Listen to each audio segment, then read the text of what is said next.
Hello everyone. Aggregate అంటే ఏ non empty subset. ఏదో ఒక ఎలిమెంట్ ఉన్న సబ్సెట్ అంటే లార్జ్ పార్ట్లో నుంచి తీసుకున్న ఒక చిన్న పార్ట్ని సబ్సెట్ అని అంటారు. అలా తీసుకున్న చిన్న పార్ట్లో ఏదో ఒక ఎలిమెంట్ ఉండాలి. అది ఎంప్టీగా మాత్రం ఉండకూడదు. అట్లీస్ట్ ఒకటైనా ఉండాలి. దెన్ ఇట్ ఈస్ నాన్ ఎంప్టీగా మాత్రం ఉండకూడదు. అలా తీసుకున్న ఒక సబ్సెట్, ఆర్లో నుంచి తీసుకున్న సబ్సెట్ని అగ్రిగేట్ అని అంటారు అనమాట. A non empty subset of R is called an aggregate. Bounded set అంటే అగ్రిగేట్ ఉంది కదా, ఆ aggregate both bounded above and bounded below అయి ఉండాలి.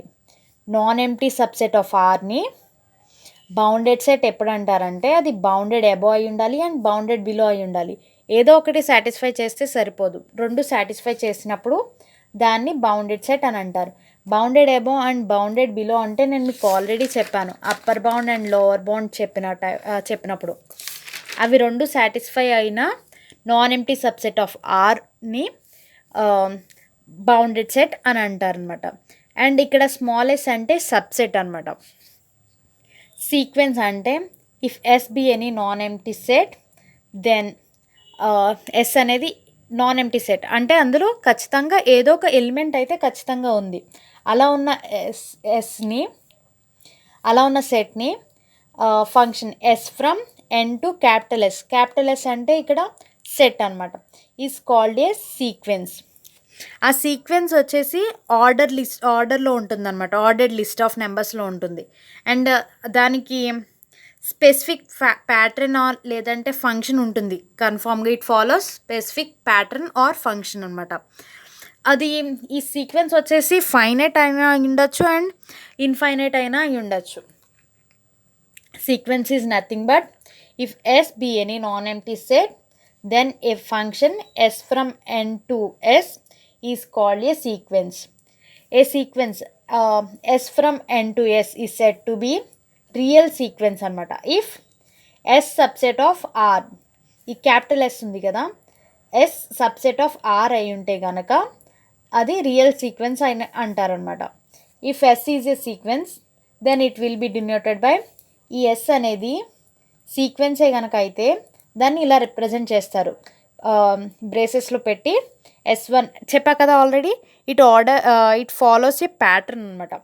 అండ్ అది ఇంక్రీజింగ్ ప్యాటర్న్లో ఉంటుంది ఎప్పుడు కూడా, ఒకదానికన్నా ఒకటి పెద్దది ఉంటుంది, ఫస్ట్ టర్మ్ కన్నా second term. S1, S2, S3 and so on, Sn and so on. ఇది ఇన్ఫైనైట్కి. ఇది it may be finite or infinite, లేదంటే ఫ్లవర్ బ్రేసెస్లో పెట్టి Sn ఇన్ఫినిటీ. మనకి ఇది ఫైనైటా ఇన్ఫైనైటా తెలియదు కాబట్టి infinity, n equals to 1 or Sn ఇలా రిప్రజెంట్ చేయొచ్చు ఈ ఎన్ని వేసెస్లో. ఎస్ అనేది సీక్వెన్స్ కనుక అయి ఉంటాయి. ఎగ్జాంపుల్స్ తీసుకుందాం. The sequence Sn is defined by Sn equals to 1/√n అని ఇచ్చారనుకోండి. హియర్ n ఈక్వల్స్ టు 1, 2, 3 ఏదైనా అలా సో ఆన్ తీసుకున్నాం అనుకోండి. n ప్లేస్లో వాల్యూస్ సబ్స్టిట్యూట్ చేయండి. n ఈక్వల్స్ టు 1, 2, 3 అలా. 1/√1 అంటే 1, 1/√2, 1/√3 అండ్ సో ఆన్. n అంటే n equals to 1, 2, 3 and so on. So that S1 అంటే ఇక్కడ ఇలా రిప్రజెంట్ చేసిన ప్లేస్లో రాసుకోవాలి అనుకుంటే S1 equals to 1, S2 equals to 1/√2, S3 equals to 1/√3 and Sn equals to 1/√n. అలా n ఉంటాయి, ఇన్ఫైనైట్ ఉంటాయి. If Sn equals to 1/n, n is an even అయి ఉంటే కనుక Sn equals to 1/n. If n is even అయి ఉంటే 1/n వస్తుంది. అదే n ఆడ్ అయి ఉంటే కనుక -1/n అవుతుంది. హియర్ సీక్వెన్స్ ఎలా వస్తుంది? Sn equals to -1, 1/2, -1/3, 1/4 and so on, even or ఆడ్కి. So that S1 equals to first term ఏంటి? -1, S2 అంటే 1/2, S3 ఈక్వల్స్ టు -1/3, S4 అంటే 1/4 అండ్ నెక్స్ట్ టైం ఆడ్ వస్తుంది, odd even and so on, అలా continue అవుతాయి. Sn equals to 2n - 1 అని ఇచ్చాడు అనుకోండి. Snకి అప్పుడు ఏమవుతుంది? 2n-1 n ఈక్వల్స్ టు మనకి ఏం తెలుసు 1 2 3 అండ్ సో ఆన్ కాబట్టి n ప్లేస్లో ఈ వాల్యూ రిప్రజెంట్ చేయండి 2 into 1 2 minus 1 అంటే 1 ఫస్ట్ వాల్యూ 1 అండ్ సెకండ్ వాల్యూని పెట్టండి అందులో n దగ్గర సబ్స్టిట్యూట్ చేయండి 2 into 2 4 minus 1 అంటే 3 అలానే థర్డ్ వాల్యూ పెడితే 2 into 3 6 minus 1 అంటే 5 అండ్ సో ఆన్ అలా కంటిన్యూ అవుతుంది అప్పుడు ఆ S1 value equals to 1 S2 value 3 S3 value 5 S4 value 7 and so on ఇది సీక్వెన్స్ అనమాట సీక్వెన్స్ అంటే if small s be a non-empty set then a function s from n to s is called a sequence. It can be finite and infinite and it follows specific pattern or function అనమాట a sequence is an ordered list of numbers. Recursion formula or inductive formula అనమాట defining a sequence by a formula which express nth term in terms of n minus 1th term. సీక్వెన్స్ని ఒక ఫార్ములాతో express చేస్తుంది ఇప్పటి వరకు మనం సీక్వెన్స్ని nth టర్మ్తోనే represent తీసుకున్నాం కానీ ఈ recursion formula or inductive ఫార్ములాలో n-1th టర్మ్తో రిప్రజెంట్ చేస్తుంది ఎక్స్ప్రెషన్ని దాన్ని రికర్షన్ ఫార్ములా అని అంటారు the sequence Sn equals to 2n అని ఇచ్చాడు అనుకోండి even natural numbers can be defined as S1 equals to 2 అవుతుంది అంటే n equals to 1 2 3 and so on కాబట్టి n equals to natural numbers కాబట్టి S1 ఈక్వల్స్ టు n ప్లేస్లో ఈ 1 value substitute చేస్తే 2 into 1 2 అవుతుంది అండ్ Sn+1 వాల్యూ ఏమవుతుంది can be defined as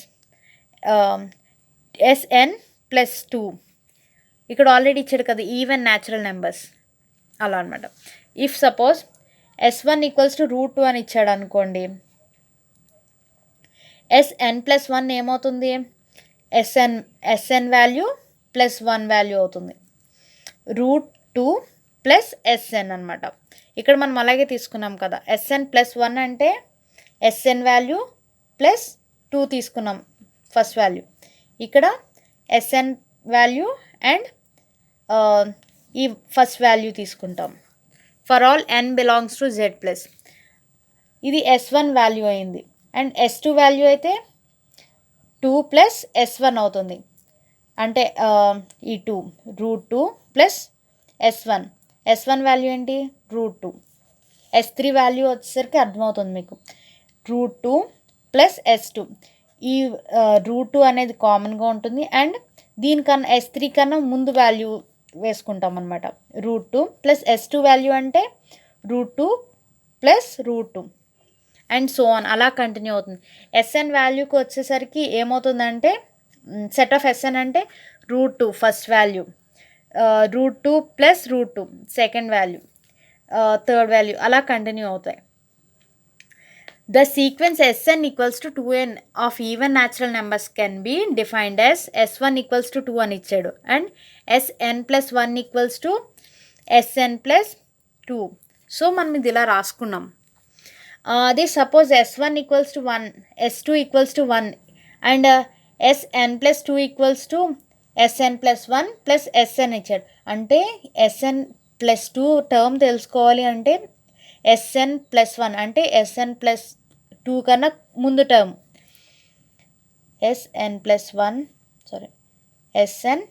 Sn కన్నా పెద్ద వాల్యూ ఒకటి నెక్స్ట్ టర్మ్ Sn+2 అండ్ దీని తర్వాత వాల్యూ Sn+3 అవుతుంది మనం ఇక్కడ Sn+2 తెలుసుకోవాలి అంటే Sn+1 ప్లస్ Sn ఈ వాల్యూ తెలుసుకోవాలంటే ఈ వాల్యూ అండ్ ఈ వాల్యూని కలపాలి ఇంతకుముందు కూడా అలాగే కదా చేసాము Sn+1 తెలుసుకోవాలంటే దీని Sn వాల్యూ తీసుకున్నాము అండ్ దానికన్నా ముందు వాల్యూ తీసుకున్నాం √2ని అండ్ దానికన్నా ముందు వాల్యూని తీసుకున్నాము ఇక్కడ S2 అంటే √2 ప్లస్ S2 కన్నా ముందు వాల్యూ తీసుకున్నాం ఇక్కడ సేమ్ చేసాం ఈ ఫార్ములాని బేస్ చేసుకుని చేస్తే కనుక S3 కావాలనుకోండి S2 ఆల్రెడీ వాడు ఇచ్చేసాడు S2 ప్లస్ S1 చేయాలి Sn+1 అండ్ Sn Sn+2 కావాలంటే Sn+1 అండ్ Sn తీసుకున్నాం. ఈ వాల్యూ కావాలంటే దీని ముందు టర్ము అండ్ దాని ముందు టర్ము యాడ్ చేస్తే Sn+2 వచ్చింది. అంటే S3 కావాలంటే దానికన్నా ముందు టర్మ్ అండ్ దానికన్నా ముందు టర్మ్ యాడ్ చేయాలి. S2 value 1, S1 value 1 equals to 2. S4 అంటే S3 వాల్యూ అండ్ S2 వాల్యూని యాడ్ చేస్తాం. S3 వాల్యూ 2 వచ్చింది and S2 value 1. S5 value కావాలి అంటే S4 ప్లస్ S3 చేస్తాం. S4 value 3 plus S3 value 2 equals to 5. అలా continue అవుతుంది అనమాట. దీన్ని ఫిబోనిక్ సీక్వెన్స్ అని అంటారు, ఇలా వచ్చేదాన్ని. అండ్ ఇది recursion formula. Range of sequence అంటే the set of all terms of sequence is range of sequence or range set అని కూడా అంటారు. The set of all terms అనమాట, all terms of sequences. The set of all terms of సీక్వెన్సెస్ని range of sequence or range set అని అంటారు. If set Sn ఉందనుకోండి is a sequence, then its range ఏమవుతుందంటే Sn. n belongs to Z plus.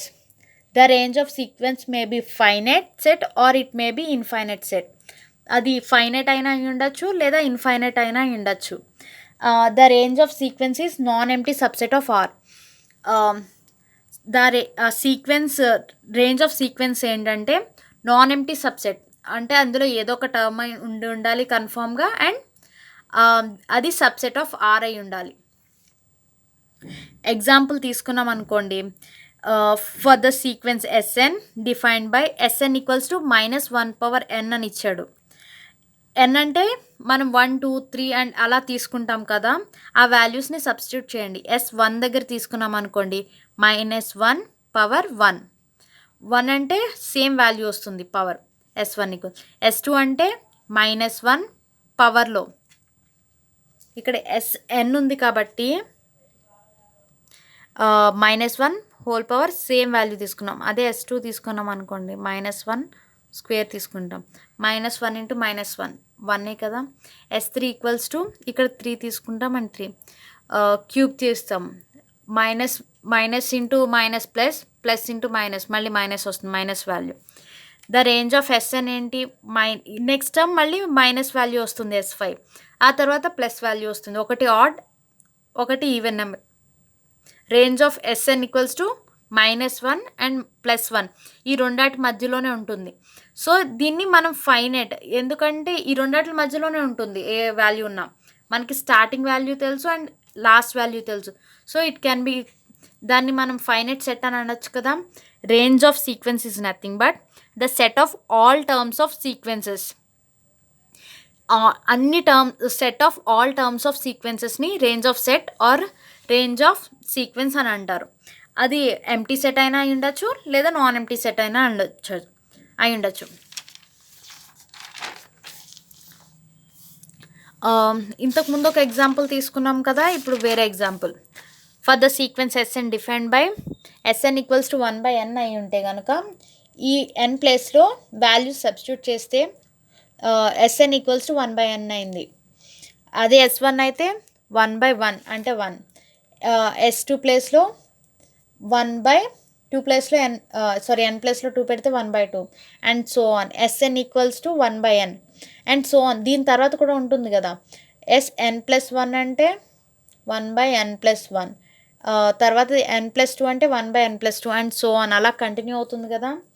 Range of Sn equals to 1/n. n belongs to natural numbers.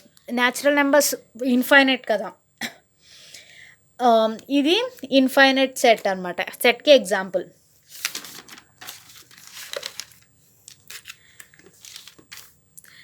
Sn అనేది sequence అయితే గనక then it's రేంజ్ని మనం ఎలాగా denote చేస్తాం. Sn అనేది sequence అయితే కనుక ఇట్స్ రేంజ్ డినోట్ చేయడం ఎలా చేస్తాం, set of Sn where n belongs to Z plus. అది ఎక్కడి వరకు బిలాంగ్స్ టు అవుతుందో ఆ వాల్యూని సబ్స్టిట్యూట్ చేస్తాం, n వాల్యూ ఎక్కడి వరకు. ఇక్కడ -1 అండ్ +1 ఈ రెండాట్ల మధ్యలోనే ఉంటాయి వాల్యూస్. సో ఇది ఫైనైట్ సెట్ అని డిఫైన్ చేసేసాము. బట్ ఈ కేస్లో అలా కాదు, డిఫైన్ చేయలేము. న్యాచురల్ నెంబర్స్ అండ్ దీని తర్వాత కూడా ఇంకా అలా కంటిన్యూ అవుతూ ఉంటాయి ఇన్ఫైనైట్ వరకు. So n belongs to n natural numbers. ఇది ఇన్ఫైనైట్ సెట్కి ఎగ్జాంపుల్ అనమాట. Thank you.